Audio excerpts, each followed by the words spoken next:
Is it? I'm live. It says you are live. And I've got these, what do they call these skeezers? When your hair sticks out. Why is that happening? It wasn't happening before. Oh well, who cares? It's just stupid hair. It's just hair. It's gonna drive me nuts. Isn't that like alfalfa? Oh shit. And this is live. I can't like go off. Oh crap. Whatever. Just let's all just ignore this is happening. Okay. Anyway, here I am. And I thought I would go live because I'm more prone to. And I hate this. I hate this light because I need to get those anti-reflective glasses, but it looks like I have no eyes. And look, I have eyes. Look at my eyes. Yeah. Someone asked me the other day. Um, it was a woman at work, and she said, you have very pretty eyes. And I was like, thank you. And she said, um, have you ever thought about getting contacts? Which must mean that my glasses really block my only good feature on my face. And which I think is kind of funny because to me, I have body dysmorphic disorder, which I've talked about, and it's horrible. But yeah, it figures like the one thing that, oh God, I didn't mean to do this in this live, but I was just saying, the thing about contacts is I've had contacts, but during the pandemic, right at the height of the pandemic, when I tried to go in to get an eye appointment to get contacts again, my doctor said she wasn't going to wear a mask. So I just thought, well, who needs contacts? um, and they irritate my eyes anyway. Yes, I would wear contacts. Yes, I would. I like to wear them in the first part of the day and then not the rest because as a writer, contacts are just not good for looking at fine print. And as you get older and everything, it really gets bad. But anyway, that's not what I came here to talk about. But that's life. You guys know I ramble on about stupid things. Um, but here I am. So I don't go live. But I wanted to say that on Wednesday, Disney Plus is going to have the stream of Let It Be, the original Let It Be. And if you don't know, a few years ago, they had the Get Back documentary series by Peter Jackson, who took all the footage from the filming of Get Back by Who's the Guy? See, I got to take my glasses off to read. Um, Michael Lindsay Hogg was the guy, and you see him in the movie. He walks around with a cigar in his mouth and kind of tries to cajole the Beatles into doing things that they probably don't want to do, and it gets these scenarios like we're gonna fly you to Greece and have you in the Parthenon or something, or we're gonna put you on a cruise ship. Karen's about to bark. Don't bark. You might be having a dream. I don't know. Are you dreaming? You dreaming? Anyway, this guy, sort of a very eccentric guy, I think he was American, and yeah, we're gonna put you on a cruise ship. And that's one of my favorite scenes in Get Back was when George was like, I don't want to be on a cruise ship with a whole bunch of crazy fans. I totally understand. I think we could all understand that. George was very protective of his privacy and did not like, as much as they loved their success and their fans. George didn't want them all over him and in his space, and he knew how it was going to go. They were going to get in his cabin and bug him, and there was never going to be peace. They would be at their dinner table, and there's never going to be peace. So George was like, "No, we're not doing it." He didn't even want to do the rooftop. So let it be. Okay, let it be. I have the DVD. That's what's ironic. You can literally, or it used to be able to literally get it on DVD, maybe VHS for those of you who might still. My VHS player died a few years ago. I had it for a long time and I have videotapes, but I still have this and I still have a DVD player. And yes, you can get it. Maybe you couldn't stream it. And that's what Disney does. I just have to say that straight off. Disney, in my roundabout way of talking, Disney likes to reissue things, but what they do is in between that stretch of time, they make it unavailable. So, and Apple is like that. Apple, I think, has a lot of these. So Disney will take, let's say it takes Cinderella and it says, oh, right now, newly reissued, you must get it. And so everybody gets it and they get the merch. They have merch everywhere, dolls, etc. And then they make it obsolete. You can't get it anywhere. And then the next thing you know, DVDs are obsolete. VHS cassettes are obsolete. And then you have to get it on a streaming. And now you have to go to a subscription. That's kind of what's happening here. So I have this. I can watch it in my house. It's not digitally remastered, which I think the Let It Be that's coming out on Wednesday probably will look more like the Get Back remastering, which kind of had a cartoonish quality. I don't know, as a piece of history and some artistry that was the Beatles at the time, a time capsule. Not the movie that was the happiest. The album was great. I love the album. It came after Abbey Road. No, Abbey Road was after Let It Be. Isn't that I think, isn't that right? I'll have to look that up. I think the album of Let It Be came out because the song Get Back had to have come out. I think it came out and then Abbey Road was the last because Golden Slumbers. Oh. Yeah, exactly. Yeah. And in Asylum. Right. Huh. That's probably what it felt like. And George especially, he really, that to him, I think concerts, George was so happy when they didn't do concerts anymore. But yeah, Let It Be, the album, I'm pretty sure it came out first because Abbey Road, the last lines of any Beatles song you ever heard that was released by the Beatles on an album was, in the end, the love you make is equal to the love you take. Isn't that it? Or is it reverse? The love you take is equal to the love you make, or something like that. I should know it, but take or make. But that's the last line about love, and which is appropriate for the Beatles. And so I think this was their second to last album.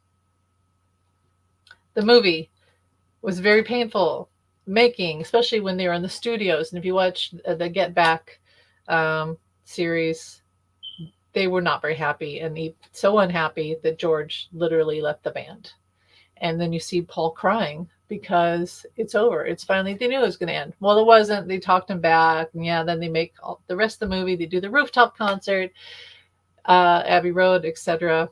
But then it just became too much, and Paul finally just said, "Hey, I'm done." But really, George had quit. John said he wanted to quit. They were already writing their own songs. John even had an extra band. He had the Plastic Ono band with Yoko and others. And but whatever. It's a piece of history. Not the most fun movie to watch. A lot of us were saying when Disney announced, yeah, we're going to release this on Disney Plus. We're all like, why? Because as a Beatle fan, yeah, most of us already have this. And it can be depressing. That could be my daughter. Let me go look. Sup. She just wrote sup. I'll be back.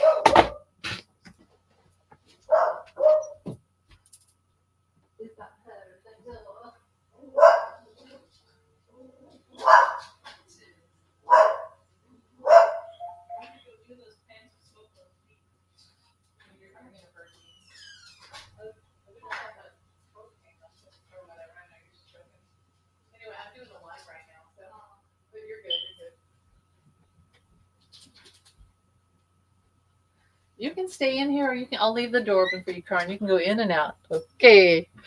All right. It wouldn't be live if I didn't get interrupted by numerous things, and that's okay. That's life. So it's like that theory of, if you're going to work, you're going to get all the red lights. On the way home and you need to text somebody, you're going to get green lights, no red lights.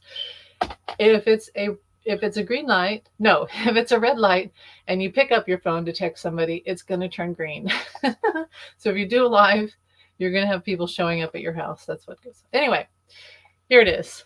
This is, I do have the album. But here's the DVD. Oh yes, historical, a DVD. Wow.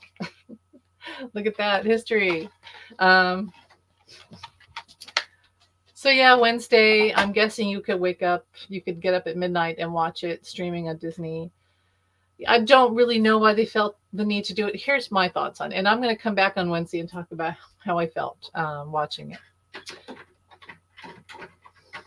Okay, so the thing about it is, here's what I thought Peter Jackson was going to do when they announced this. I thought it was not going to be the original film.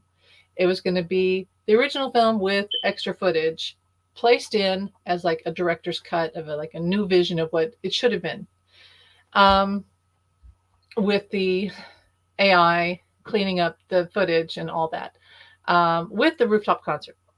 And maybe an album like when they did the Beatles anthology, an album with the bootleg, all the bootleg stuff, like hours of footage of bootleg music from what we watched in the Get Back series. Plus, I don't know if they already have this, it just came to me, the rooftop concert on an album, like a LP and vinyl, just the roof and the cover imagery of them on the rooftop and all that stuff, which is like right here if you can see. But yeah, music, an album, and it's what'd you call it? An embellished or added to movie, not just this, which we've all seen and loved, but any fan who's a Beatles fan at this point has already seen this. So I don't know. It's just a way for them to make money, I guess, because they'll sell the DVD later. Yeah, I'll watch it, but I don't know why they felt the need to do it. You know, John said that it was very depressing. I don't know if he ever went and saw it, and I think Paul did. I think he and Linda accepted an award for it later on. I don't know, but it was a divorce, and but watching Get Back brought back the joy. This was depressing. It has the rooftop concert, which I love. It has the studio stuff, which we love. It has John and Yoko dancing around to I Me Mine, which I love. But it doesn't have what Get Back, and that's like life. Life changes and you find new things that are better in a way and illuminate you, and you don't go back to what was sad and depressing. But whatever, it is historical, so it's the original cut. That's fine. I'm going to watch it. I'll watch it with an open mind, even though I sound like I don't have one, but I am. I was going to show you. I'll have to get up again. Well, I was going to come on here and talk politics too, but you know me, I talk about Beatles stuff too, so whatever. I guess there was a deal made, a ceasefire deal made today in Egypt with Hamas, but I don't know if Netanyahu agreed to it. I'm not going to go into all that. I hope they agree to a ceasefire. I mean, we want this to end, don't we? We really, the thing about Hamas is, as I said, I feel they're a terrorist organization, but Netanyahu needs to stop bombing everyone. And this, you know, it's heartbreaking. But we don't know all the details. And as I posted on my community board, Melissa Free Range, I put the link for her video. She explained it very well, much better than me. So go watch her video. She's very good and very calming too. So go watch her. But she explained all the hidden details that we think we know. We think we know what's going on, but she talks about what's really going on. So I would watch her video and pray about it, because we don't want this. We don't want this. What else? So 45 in trial today, and more truths. I guess the money that he paid to Michael Cohen to give to Stormy Daniels, Stephanie, what's her last name? I don't know. Came from 45's private bank account, his personal bank account, while he was in office, to pay for something that was hidden because he knew it would affect the election. So it's election interference and money, whatever. Not good. It's really very damning evidence. And also, Judge Merchan said, this is what I want to talk about. Judge Merchan said that 45 violated the gag order again, the 10th time. And next time, he really has no other choice but to possibly put him in jail. So who was it? Neil Katyal. Neil Katyal said that he thinks that it could be Not that he would be put in jail next time, but that it would be after the trial. Because Mershon, the whole reason why Mershon isn't jumping to the jail thing is because he doesn't want to delay this trial. If he knows he has these gag order hearings on the day of testimony or the day of the trials, and he's not choosing different days that would delay everything. So he's getting it done as fast as he can, go back to the trial, get this over with. You've been warned, get over it. Now, so I think it could be after the trial, and then boom, he's in jail. Or maybe because Judge Mershon said it himself, I don't want to do this. I feel like I'm being forced to enforce this jail thing, but darn it, you keep violating. And here's the thing. Here's why there's a gag order in every case, in every trial. Because 45 posts information. First, he posts he paints them out to be bad people. The daughter of the judge, the clerk of the judge, family member, the judge himself, witnesses, etc., lawyers, etc. And he posts these really horrible, often not true things about them, and then sicks his crazy cult with death threats, his death cult, onto them. And so the witnesses are scared to talk, scared to make judgments. The witnesses are scared to talk. The jury, is scared to make judgment. And we've had a jury member drop out already in the beginning. So that's why we have gag orders. It's not to take away his, his Fourth Amendment. Isn't it the First Amendment rights? Isn't that what it is? Right to free speech. Second Amendment. I don't know. See, I don't know all the stuff. It comes and goes in my brain. It's one of those amendments, the right to free speech. So, is anybody else on here? So he thinks they're taking away my right to free speech. No, you had a right. You violated it. You're in a trial. You're in a criminal trial because you broke the law.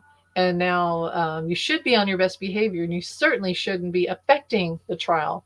But you won't. You keep violating the rules. So we have to have every single trial. He's had to have a gag order. Every single one. Not just one, but every single one. He has a pattern of abuse. So no one's taking away his right to speak. They're taking away his violation, which is harming the trial, the process. He's been given due process. He could be in jail already without trial, but then he's violating it. So, and the other thing he said the other day, because of this gag order, I can't go on stand, which is, that's not true. The gag order is to keep you from saying things outside of the trial, like when CNN shows up in the hallway at the courthouse and he says these incriminating things. So he cries wolf, and it's not true. He can speak in trial. He can go on the stand. Maybe they'll have him on stand this week. I doubt it. That's the back door. Okay, so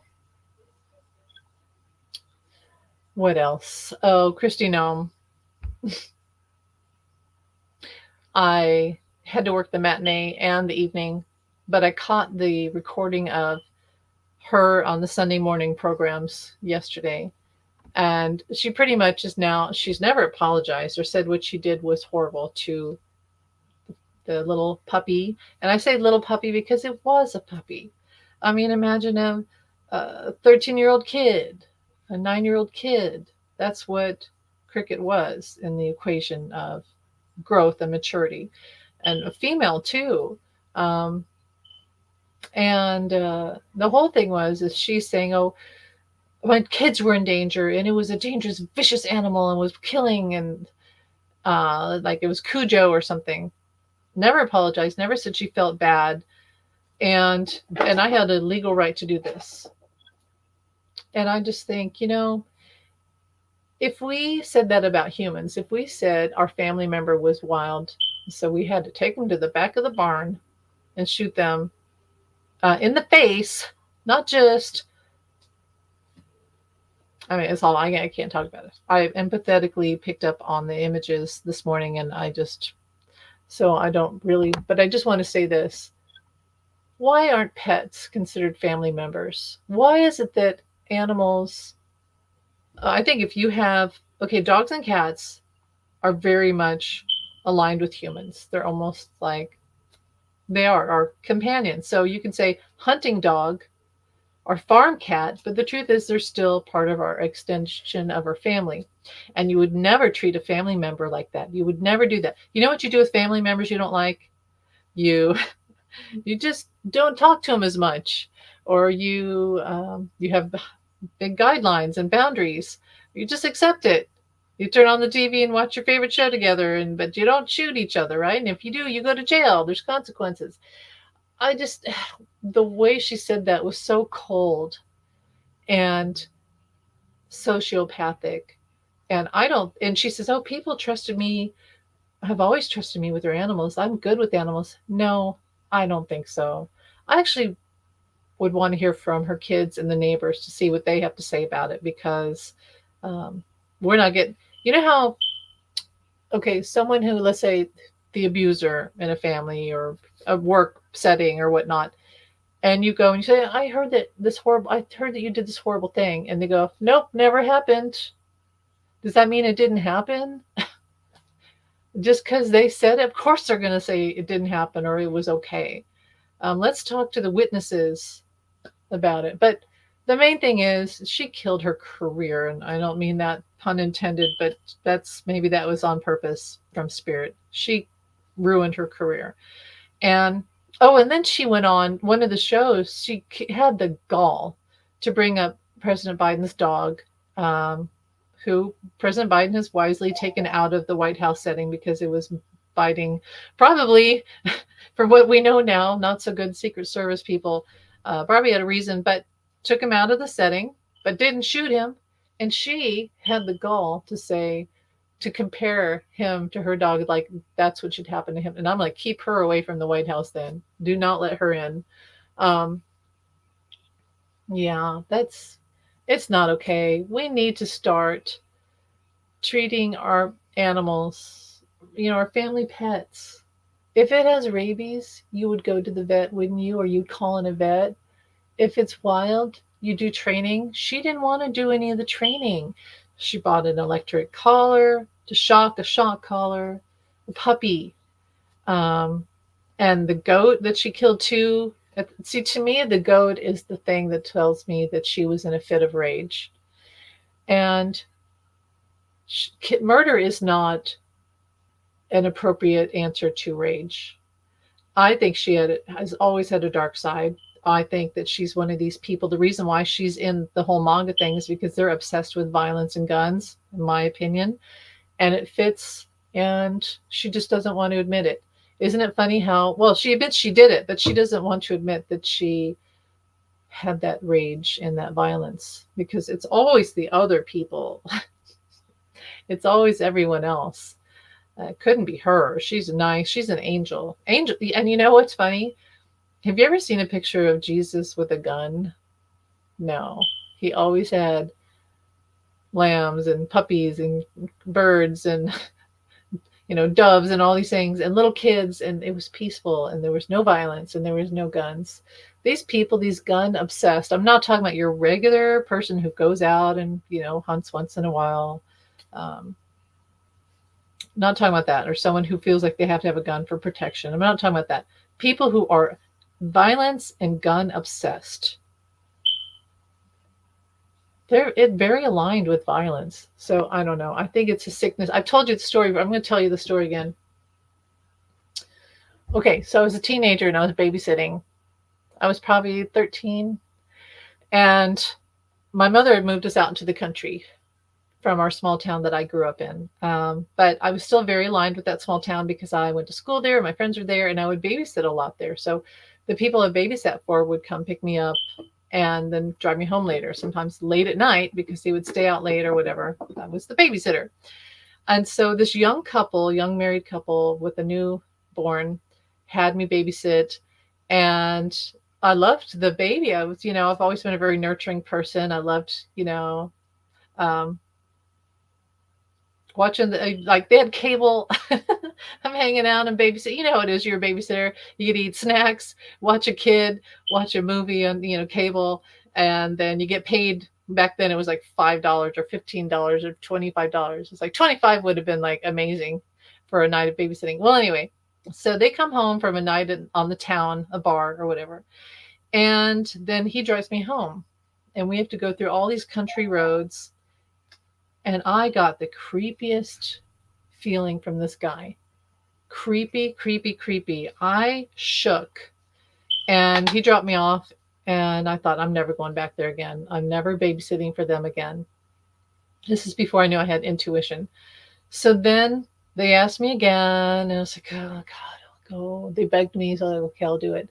So I had a Nancy Drew book. So, sounds like a long time ago. It wasn't, horribly long ago, but yeah, I had a Nancy Drew book because I was at the time, my friend and I were finding all these Nancy Drew and whatever.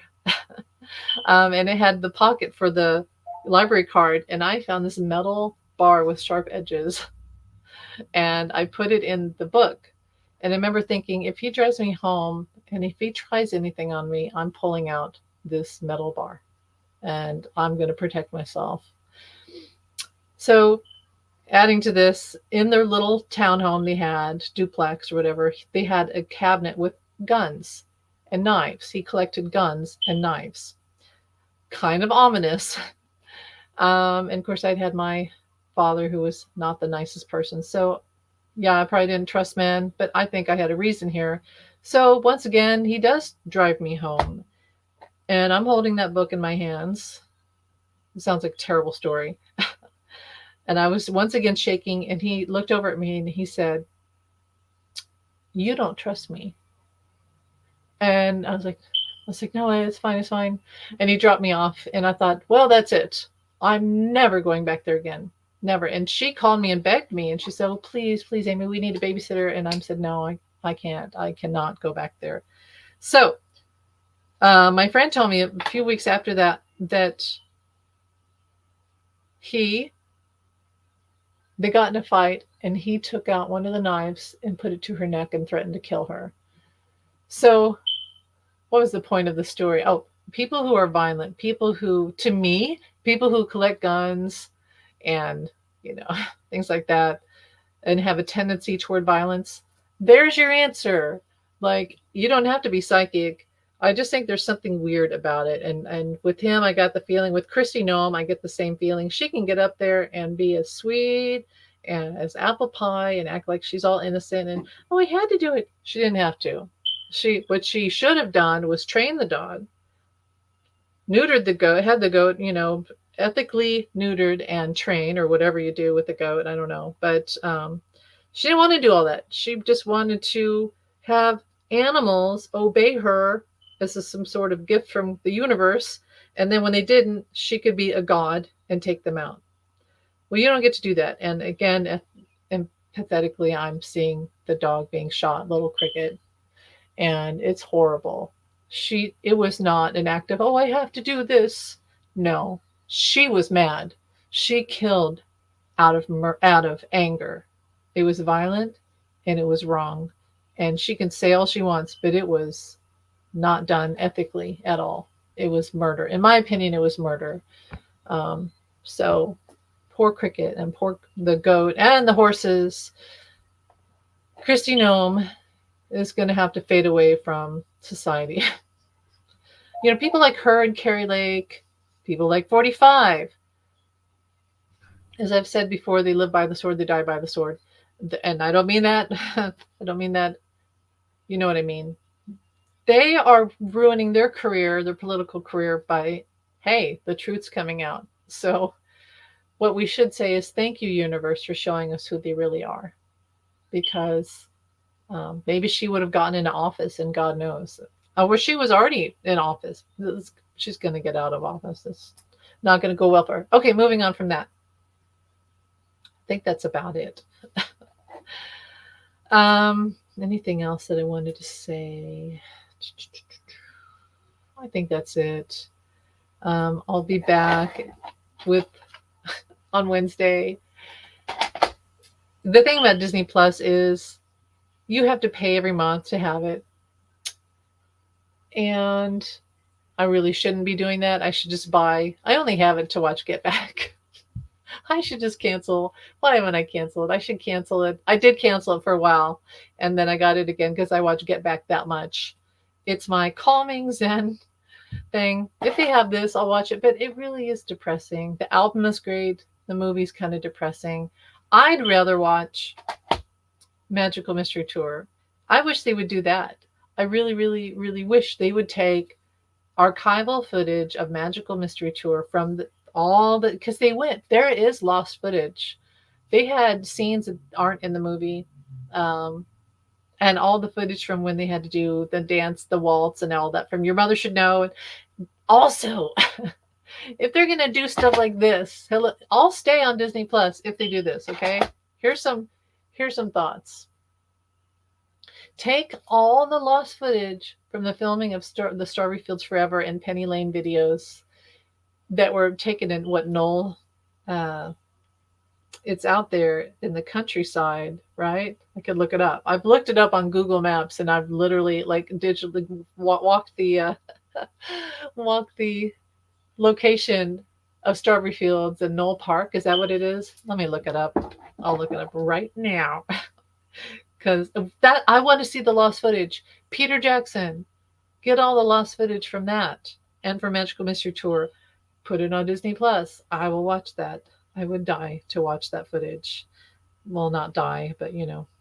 Let me look it up here. Did you know you too can go to Strawberry Fields? Let me look at Strawberry Fields location.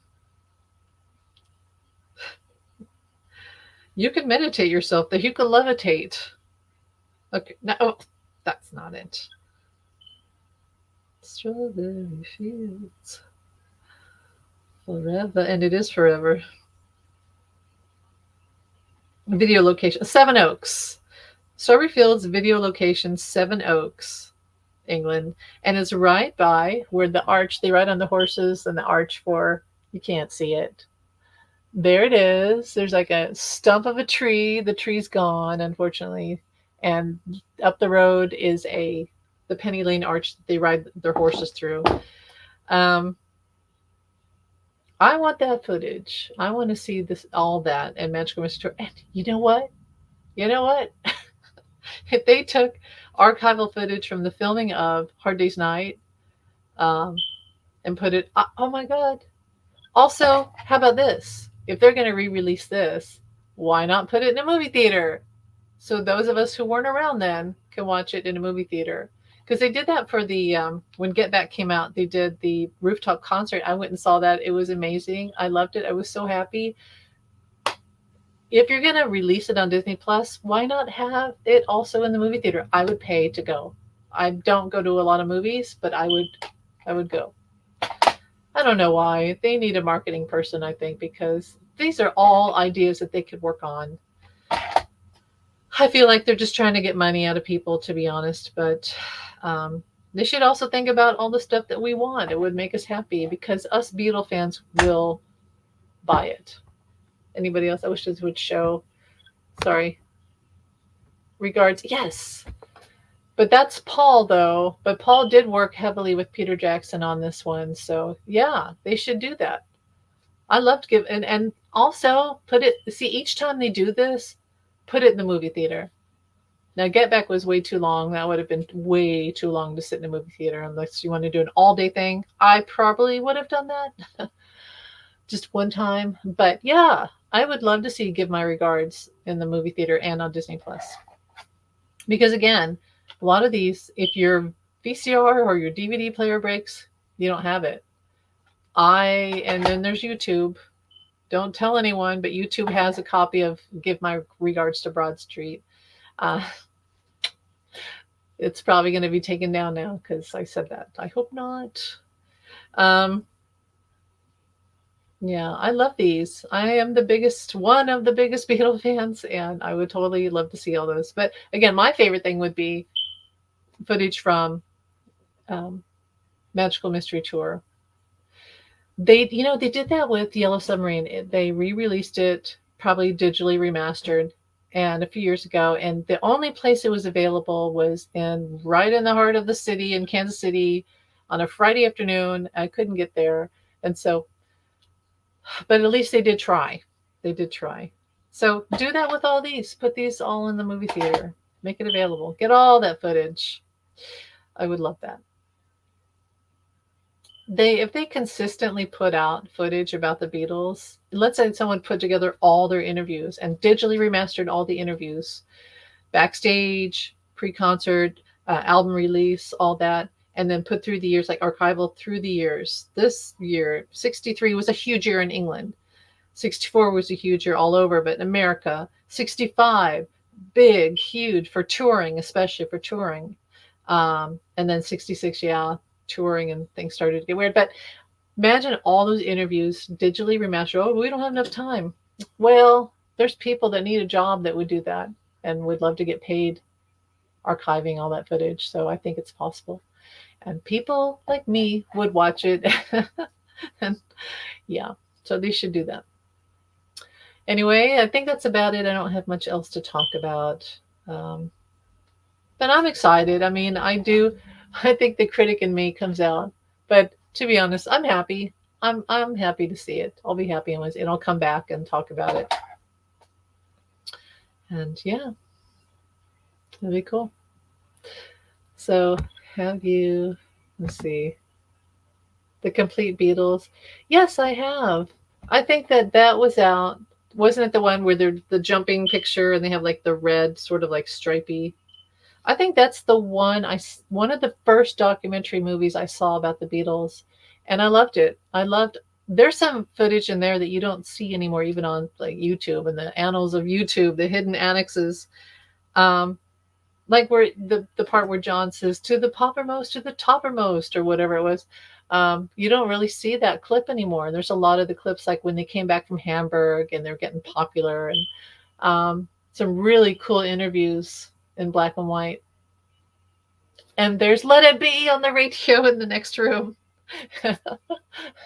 You can't tell me that's not synchronicity.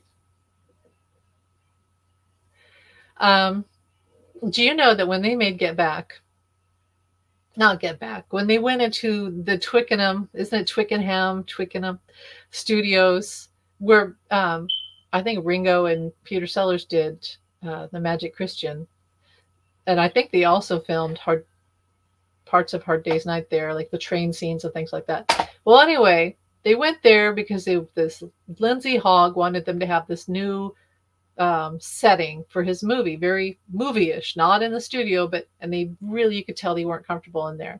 When they went back to Apple, they were extremely more comfortable and happy and joking around. But in the studio, they were just bleh, they weren't happy. And they got Get Back though, and which is a great song, obviously. Um, but you'll notice, and I'm losing. Oh yeah, they had just in that studio. I think it was in that studio. It could be wrong, but I know they had just filmed the Hey Jude video that was shown on, was it live TV probably, where they had all the crowd come in from the audience and everybody's dancing around and damn near knocked Paul off the piano. It had like Paul had a girl like right in his face.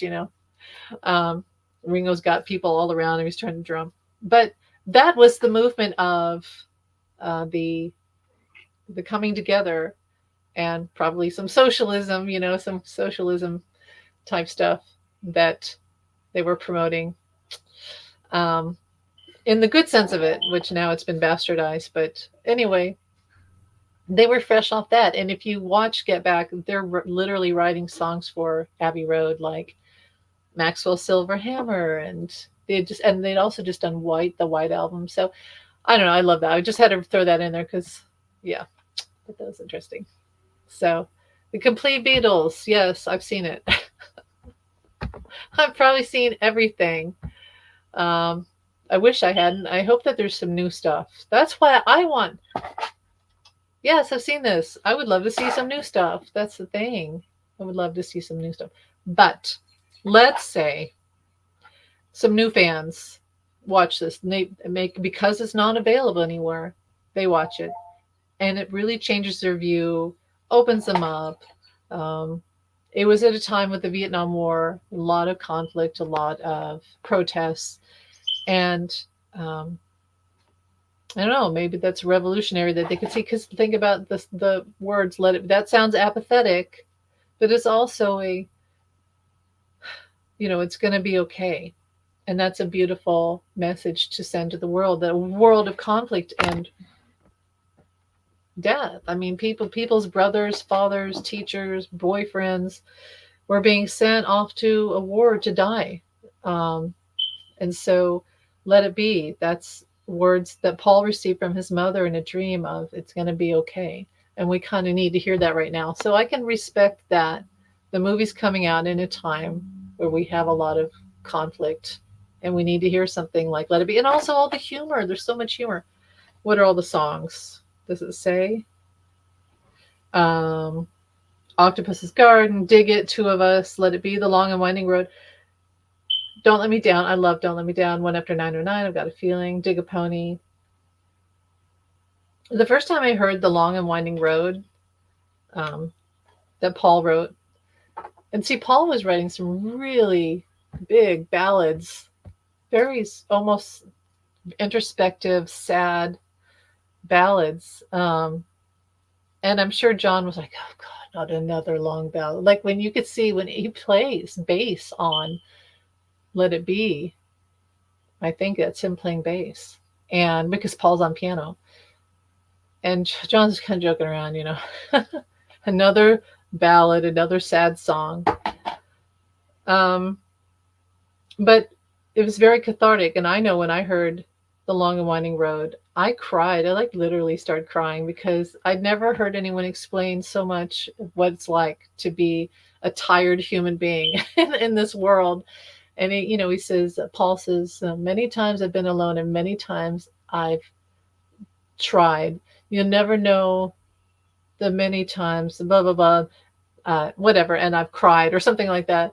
And it was just such a relief to hear someone else say that life is very heavy sometimes. And life is this heavy, long road. And sometimes you feel so defeated and tired, but it still leads me back. And I love that. It's a beautiful. Paul was almost religious in a lot of the stuff he said at that era. And that was after the Maharishi. So I guess that makes it was like a cleansing. Anyway, I think I'm done. I really, really want to see the making of Double Fantasy footage, just like starting over and moving on. I would be, you know what? There is some footage out there of John in the studio. I'm sure you've seen it with the dubbing of they're like going through Star Wars sound effects. And then John's being interviewed. And it's very grainy, the sound is bad. The video is very, like the aperture is way grainy. But it's an interesting interview if you can sit through all that. I don't think there's a lot of good footage or we would have seen it. But I don't know. I wish that too. I wish you could see. Although at the same time, I just think, oh my God, I don't know if I could watch that because we know what's going to happen. And it's such a great time that he's in the studio, but it's also such, I mean, it makes me, I know you too, it's just sad. It's like you could feel the impending, what's about to happen. What's funny is I love Double Fantasy. I think it's a beautiful album. George Martin thought that it wasn't well produced, he said. And I was like, what? Because think about it. That was 1980. And we still had a lot of that 70s era sound. It was a very progressive sounding album. The production, the writing, the vocals, a lot of it was very like John had even though he didn't get to be in the 80s for more than a year, almost a year, John kind of understood the assignment of that new sound. And I feel like that did change a lot of the 80s. It sort of opened up the door. So I love that album, and it's very beautiful. Like watching the wheels, and just like starting over. And I think John wrote it, but Yoko sang it. But the song about every man is a woman who loves him, rain or shine. I can hear John singing it, writing it. So I think he wrote that one, but then she's singing on the album. So I love Double Fantasy. I think it's beautiful. But I magically, and I think this is where John always steps in, because he helped me get all those pieces of Walls and Bridges too. piece by piece. I found all the booklet and everything. Um, I was able to find Milk and Honey, which was released after his death. Those are songs that were held back from Double Fantasy, and they're really beautiful songs. I really love that album. Like, think about if we'd never heard "I'm Stepping Out," that's a very progressive, very John. Like, it's the whole essence of John. Just the sound, the humor, everything was very John Lennon. So I love that album. I love it so much. And you've seen the covers and the back of it. I got to find it where they're pretty much naked. Go figure, naked again. I think that was the whole thing, right? To be like two virgins again. But it's actually really beautiful. So boy, I go off on tangents. Tangents. Let me see this. I got to feed my puppy dog in a second. So, do you have intuition about what John said to Jack Douglas that last night? Jack Douglas that night. No, I don't, because you mean that last night. That last night.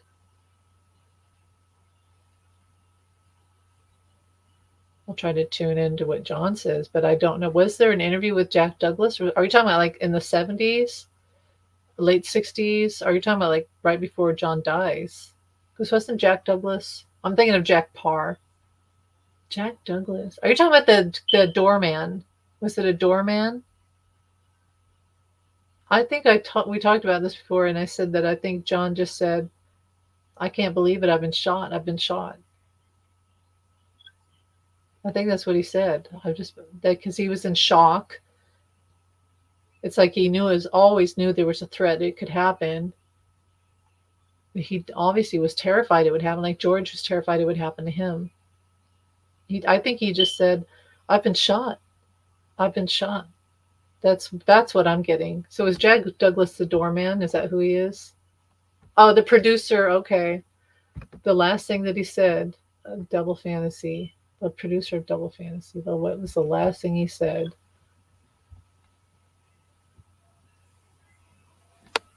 Okay, what was the last thing he said to Jack Douglas? I've given it my all, or uh, be back next summer, or something like that, or I don't know. Do you know what it is? You could let me. I don't always know these things. It was probably something like that, like we'll be back next summer as a joke, or you know, take care of the tapes. I can hear him saying that. Take care of the tapes. So I don't know. You'll have to let me know. And then I have to go. I have to feed my puppy dog. So yeah, you let me know. What did he say? What did John say? It was good working with you. Don't lose the tapes or something like that.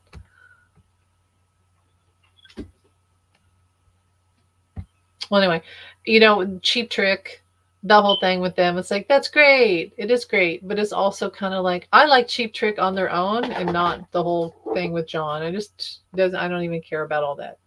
Um, and by the way, I don't. You're in England.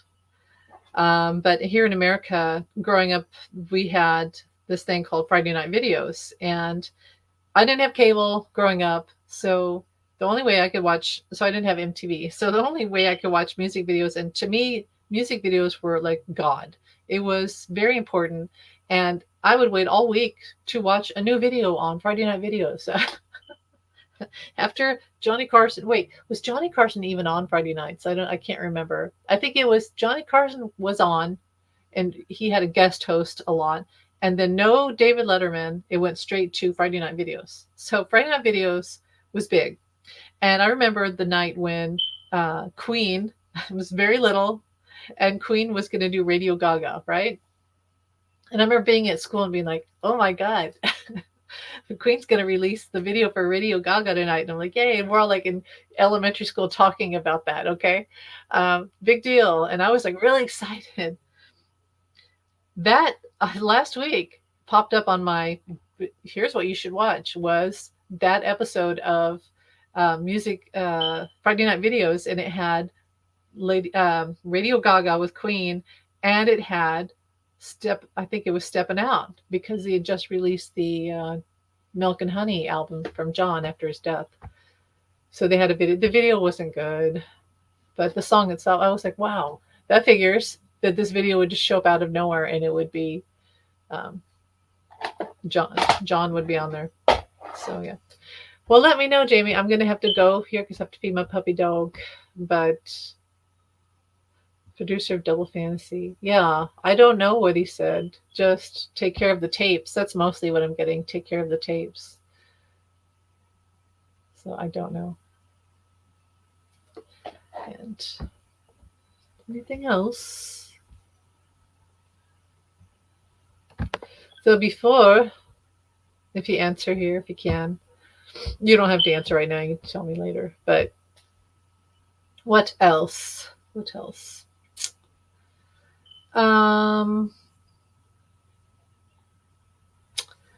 Does anyone know that Paul in the, was it after Linda died? It might have been after Linda. Yeah, it was. I think it was after Linda died. Was in a very anonymous band called the Firemen, and they would do very sort of synth, weird disco. Not when I say disco, not disco, but discotheque, like club music, and it was called the Firehouse. And so if you're a big Beatles fan and you knew how to traverse the internet at that time, because there wasn't even YouTube back then, somehow I found it. Well, I worked in a library, so I was probably always online in between checking out people's books. But um, yeah, you could find out, and you could mysteriously find this little factoid that Paul McCartney had this band called the Firemen. I think that's what it was called. I love that music. I thought it was like so cool. I probably still have it somewhere, but that was the same year when Julian Lennon put out Photograph Smile, which I feel like is a masterpiece. Although an album before that, years before, like a decade before, had Saltwater, which is, I feel like, Julian's. He may not like this, but Imagine. It's a beautiful song. Um, but Photograph Smile had so many good songs on it. I listened the heck out of that album. I really did. See, I'm a big Julian fan, just on my own, but whatever. John allegedly said to Jack Douglas, I'm getting a bit worried about the crowds. Oh, he did? Yeah, that's, yeah. I mean, I didn't want to go there. I kind of felt like that could be something he said, but John was always, here's the thing, John was always worried about that, wasn't he? John was always worried about that he was going to get shot because, one, probably some past life stuff. Two, a psychic had literally told him, you're going to get shot. And if you think about it, with the Jesus comment he made, he started and they started. That's really what broke up the Beatles, was they couldn't tour because they had death threats on them. And all these gun crazy people, they really couldn't tour in America after that. And see what they did? See what they did? Oh, so anyway, they did the peace thing, which aligned with the Vietnam, that it was also a piece of, man, we see how violent it is everywhere. So like John's writing stuff like All You Need Is Love and Strawberry Fields Forever, which is a very sort of communistic, sociopathic, socialist song of letting go of even society and who we are and what are we. Like, we're just these people existing, and there's so much more to who we are. But anyway, yeah, John always felt he was going to be shot. So I feel like when it happened, it's just he knew. He was waiting for it to happen. And I feel like he had premonitions of something happening that summer. So I guess I'm not surprised. Now, here's the thing. Here's the thing. Why didn't he have security? That's what really bugs me. Why didn't they have security? Even one security guard, not who worked at the Dakota, but their own personal security guard. And what's ironic is John donated money to the New York Police Department so they could have bulletproof vests. How ironic is that? Right? How ironic. People don't know that, but he did. So, yeah. John, okay, Jack Douglas. The reason John went home that night instead of going to dinner was because, yes. Well, I mean, you're probably right. So I'm not going to say, and I always say that everybody has a right. Everybody has different insight into something. My feeling that I've always gotten was that John, no, so maybe in like some consciousness, but you're probably right. I feel like I've always gotten that John, because I'm like this too. I think we're all like this. You just want to get home and be with your kid. You know, it's been a hard day, and too with my dog and my pets. So I just want to get home and be with my dog. So there's a lot of that of I just want to get home and be with my kid. I don't know if he felt this danger of that particular night, because if he did, maybe he wouldn't have gone out at all. Um, but who knows? Who knows? I'm sure he had those fears. I feel like he just wanted to go home. He wanted to go home and be with his kid before his kid fell asleep, because he knew what it was like to be alone a lot as a child and to feel rejected. And he had that sort of feeling of, I have to get home and check on him, or he's going to wake up and he's going to say, "Where were you, Daddy? You promised me you were going to say goodnight to me and read me a book." So to me, I feel like that's why he went home that night instead of staying out, because he had promised Sean he would go. And I don't know. I don't know. That's what I feel like. I feel it was more of like, oh, Sean's going to be pissed if I don't get home and say, kiss him goodnight and all that. But, there's always a double, triple meaning to everything we do. So maybe he was afraid. It's very possible. But honestly, we can't live in fear like that, because that's the thing, people say, and even I've thought this too. Well, they try to kick him out of America, and if he had followed that and gone back to England, maybe he wouldn't have been killed. But then I get, no, this was on his timeline of his life. And so it would have happened there. Something would happen. Maybe he would have gotten a car accident or a plane crash or something. So it's sad, but I feel like it was fated to happen. And there's really nothing he could have done. And you can't live your life always hiding. So, yeah. Well, I'm going to end it here. Thanks for watching. I know it's kind of weird to mix the political stuff with the Beatles. That's just going to happen on my channel. Obviously, it's always going to happen. I would like to come on here and read cards for everyone, so maybe I could try to do that tomorrow. But yeah, thanks for coming on, Jamie. And yeah, I get very heavy feeling. I'm sure you've seen the Imagine documentary. That was one of the first ones I saw. It was about John and his life. And then they have the ending montage where it just goes really fast, and they use the day in the life music to end to where he gets shot. And I remember I watched that, sort of morbidly watched that, and I'm like, well, I can't watch that anymore. I can't. It's just very sad to think about all that it happened. I told you about my dream where I was in a mall, and this is years after John had died. And I was in a mall, and I was in okay, so it's like a dark hallway, and there was supposed to be a movie theater down to the left. Like this, kind of like Wizard of Oz, with the dark hallway curving off. And then I'm in front of this glass shop window with mannequins. And then there's some people off in the distance. And then there's a gunshot sound. And it's John is laying at my feet, and he's been shot. And all these people run out of the shadows, and oh my God, someone shot John Lennon. And then they go, well, we'll run and we'll call the cops. We'll call 911 or whatever. So they all run off and leave me alone. They showed up out of nowhere, and then they leave out of nowhere. So he's laying there at my feet on the floor, and I get down on my knees, and he puts his head in my lap. And I've said this before, but I was only 18 at the time when I had this dream. He puts his head in my lap and he looks up at me and there's like blood. And he says, "Am I dying?" And I thought about it and I was like, oh God, I know what happens, but I can't say that. So I said to him, no. And then I kiss him on the forehead and he dies. And then I wake up from that dream and I'm just like sobbing, you know. That's when I started to think, beyond all the stuff I've had happen with John, gee whiz, old fashioned phrase there, gee, there's something weird going on here, some weird connection, because why would I have that dream? And I've had many dreams of John. But that was a really eye-opening dream of, God, there's something deep going on here, and I don't understand. But yeah, the fact that I had to tell him and comfort him.